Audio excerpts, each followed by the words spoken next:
पूरी दुनिया की नजरें इस्लामाबाद पर मरकूज। पाकिस्तान बेहतरीन सफारतकार, मुआहदे की उम्मीद बरकरार। ईरान और अमेरिका के मुज़ाकरात कल बुध को इस्लामाबाद में होंगे। अमेरिकी मीडिया पुरयकीन। सिफारती ज़राए बताते हैं कि अमेरिकी नायब सदर ईरान से मुज़ाकरात के लिए आज पाकिस्तान के लिए रवाना हो रहे हैं।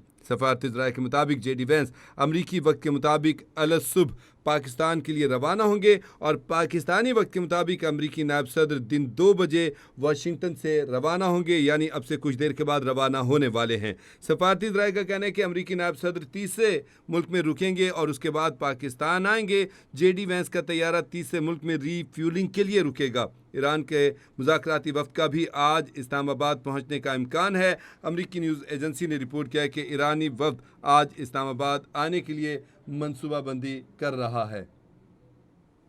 पूरी दुनिया की नज़रें इस्लामाबाद पर मरकूज़ हैं और पाकिस्तान बेहतरीन सफारतकार के तौर पे दुनिया भर में तस्लीम किया जा रहा है।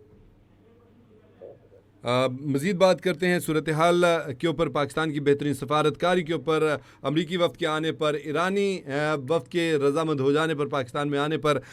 हमारे साथ एंकर पर्सन जुल्करनैन लाइन पर मौजूद हैं। बहुत शुक्रिया जुल्करनैन। अल्हम्दुलिल्लाह ये हकीकत है कि आज पाकिस्तान को पूरी दुनिया में सराहा जा रहा है, तस्लीम किया जा रहा है कि पाकिस्तान वाकई बेहतरीन सफारतकार है। इसका सबूत यह है कि बार बार आपस में इख्लाफात के बावजूद अमरीका और ईरान के वफूद पाकिस्तान आ रहे हैं। क्या कहेंगे?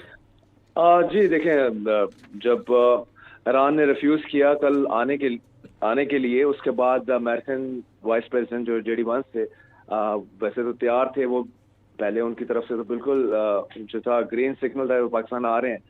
लेकिन जैसे ही ये खबर ब्रेक हुई कि ईरानी डेलीगेशन नहीं आ रहा, तो वो भी रुके, क्योंकि बहुत बड़ी एम्बेरसमेंट उनके लिए हो जानी थी इन केस के वो पाकिस्तान पहुंचे और दूसरी जानिब ईरान की तरफ से जो है हाई पावर डेलीगेशन ना आए।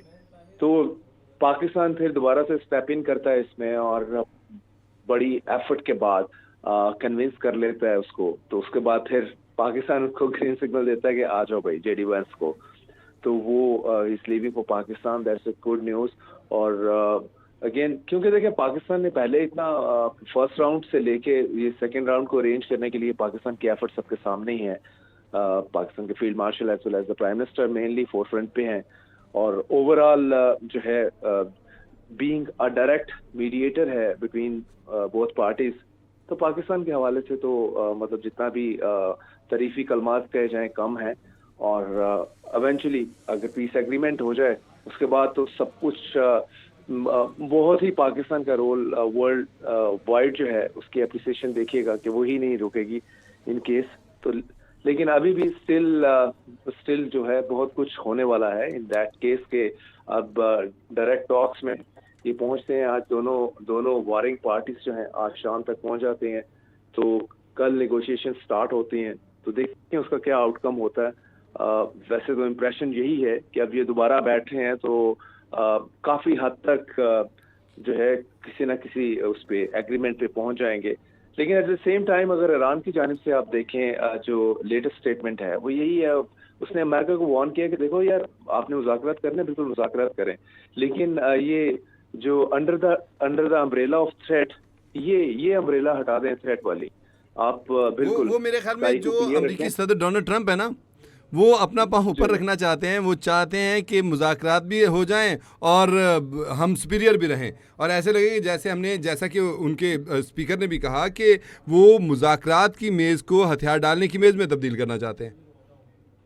जी बिल्कुल। जो डोनाल्ड ट्रंप का प्रॉब्लम ये है कि वो बड़ी बड़ी स्टेटमेंट देते हैं। जब आप अभी आपने वॉर जीती नहीं है, लेकिन उससे पहले आपके इतने इतने टॉल क्लेम्स हों, तो वही आपके लिए प्रॉब्लम का बाइस बन जाते हैं।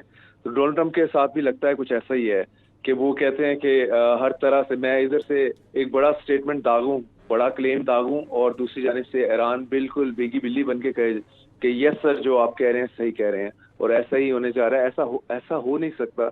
और तभी ये जो इम्प्रेशन जो ओवरऑल है वो यही है कि जो डोनाल्ड ट्रंप की जो बड़ी बड़ी स्टेटमेंट्स हैं यही आड़े हैं। और बड़ी स्टेटमेंट के साथ साथ में वही चीज जो अभी मैंने बात की कि जो साथ में धमकियां हैं, कोई भी ट्वीट में सीधा सीधी बात के अलावा उसमें धमकी जरूर शामिल होती है। तो ये बिल्कुल बिल्कुल। धमकी अच्छा अच्छा, एक अमेरिका एक और को अपना पॉइंट, ये एक और तरीका पॉइंट। जो है ना, ये आप क्या चेंज करना समझते हैं पड़ेगा कि डोनाल्ड ट्रंप को। निकोलस मादुरो की गिरफ्तारियां, उसके लिए जो ऑपरेशन किया गया था, उसकी कामयाबी ने कुछ ज़्यादा खुशफहम नहीं बना दिया था ट्रंप को? उसी के तनाजुर में आगे वो ईरान को भी उसी अंदाज में डील करने की कोशिश कर रहे थे। जी देखें, जो मामला मडोरो के साथ किया, वेनेजुएलन सदर के साथ, और उठा लाए, तो वो एक उसने इंटॉक्सिकेट तो कर दिया कि अब हम सुपर पावर हैं और हम कुछ भी कर सकते हैं। लेकिन फिर भी आप कंट्री टू कंट्री ही सिचुएशन देखते हैं कि ईरान जो है वो वेनेजुएला नहीं है। सिमिलरली ईरान जो है वो गजा भी नहीं है, वो इराक भी नहीं है, और वो लेबनान भी नहीं है। वो अलग से एक मतलब ताकत ताकत वाला कंट्री है। आप इसको अगर वो ना भी कोई कहे कि जी बहुत इसके मिलिट्री ताकत नहीं है, लेकिन फिर भी एक अब तो ताकतवर साबित कर कंट्री है, दिया और उसने। जिसने पूरा पूरा मैच किया ईरान अमेरिका के, आप कह लें अमेरिका की माइट को, मिलिट्री माइट कहें चाहे या अदरवाइज बाकी मामला। तो इवेंचुअली अमेरिका को आई थिंक थोड़ा सा कोई बेटर सेंस प्रिवेल कर रही है। और जो पाकिस्तान के बीच में सफारतकारी होगी, डेफिनेटली उसमें अमेरिका को भी यही कहा होगा कि आप भी जरा हथौला रखो यार। आप लोग अगर आपने बात करनी है, अभी आपने वहां पे जितनी डिस्ट्रक्शन की है, जितने उनके इवन उनके सुप्रीम लीडर को शहीद किया है, 50 से ज्यादा उनके मिलिट्री और सिविलियन लीडरशिप के लोग हैं, उनको इन्होंने शहीद किया है। उसके बावजूद अगर Iran agreeing to sit with America और इस सारे मामले को हल करने के लिए, तो आप इसको मतलब उसकी बिल्कुल कमजोरी मत समझें अगर इस तरह करेंगे। और बेसिकली ये जो इस तरह का स्टांस है, इससे ईरान ईरान सॉफ्ट नहीं हुआ, ईरान और ज्यादा उसका स्टांस ज्यादा हार्डन हो गया है इस सारे मामले में। और जिस तरह से कल फिर उन्होंने इनकार कर दिया स्टेट वे, तो ये एक तरह का अमेरिका के लिए ही एम्बैरसमेंट था, उल्टी पड़ गई एम्बैरसिंग गेम। था। जी जी।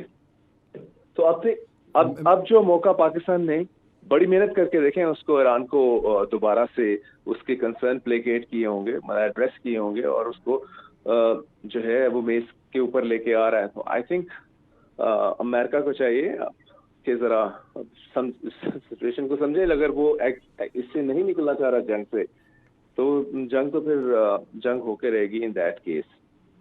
लेकिन जंग तो पहले ही अमेरिका हो रही है, वो इनफैक्ट तो निकलना तैयार ही चाह है, रहा है, जैसे पहले कि भी हम आपने भी डिस्कस कहा कर कि चुके हैं, उसने, अमेरिका निकलना चाह रहा है।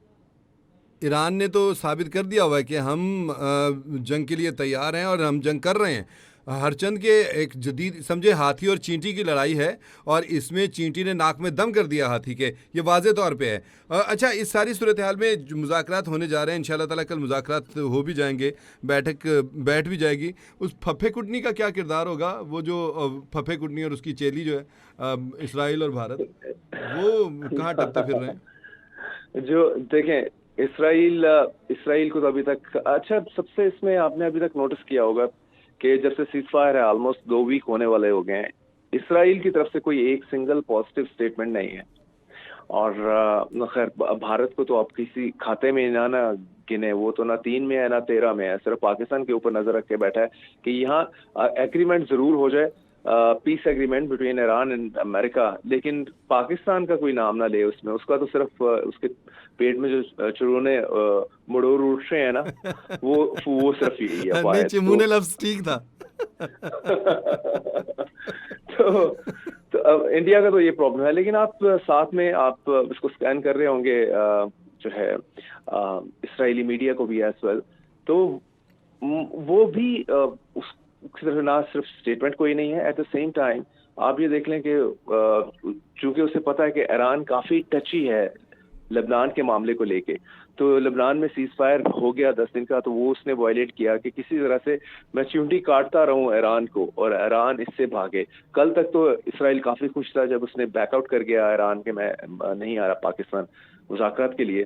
तो आई थिंक आज उसके लिए बुरी खबर होगी जब ये सुन के कि ईरान एग्री कर गया है, और जेडी वेंस जिन्होंने पहले त्यारा पकड़ के फिर उतर गए थे सीढ़ियों से वापस, तो अब वो सीढ़ियां दोबारा चढ़ गए हैं। तो मेरा ख्याल है कि वो इस चीज को लेके परेशान होगा।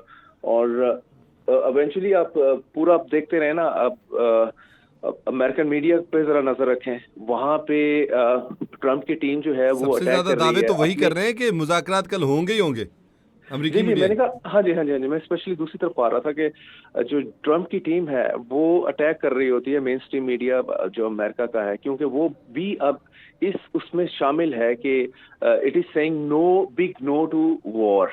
वो कह रहे हैं कि पब्लिक अगेंस्ट है, पब्लिक नहीं चाहती, ये खामखा की आपकी जंग है। तो बेसिकली वो भी, उसमें भी क्रिटिकल वॉइसेस अगेंस्ट इसराइल बहुत ज्यादा उठना शुरू हो गए हैं। तो उसका बड़ा इम्पैक्ट आता है जब आपका मेन स्ट्रीम मीडिया भी मतलब इसराइल तरह के कंट्री को टेक ऑन करना शुरू कर दे। डोनाल्ड ट्रंप को तो टेक ऑन कर ही रहा था पहले, तो ये भी not a good news for Israel, और बकायदा पूरे का पूरा प्रेशर बिल्ड हुआ है बिल्कुल सही बात डोनाल्ड जुल्करनैन, ट्रंप के ऊपर। बिल्कुल सही बात। अब इसराइल के लिए, भारत के लिए कोई गुड न्यूज़ नहीं है। इंशाल्लाह ताला ये मुज़ाकरात कामयाब होंगे। बहुत शुक्रिया आपका, आपने वक्त दिया, सूरत हाल का तज्ज़िया किया।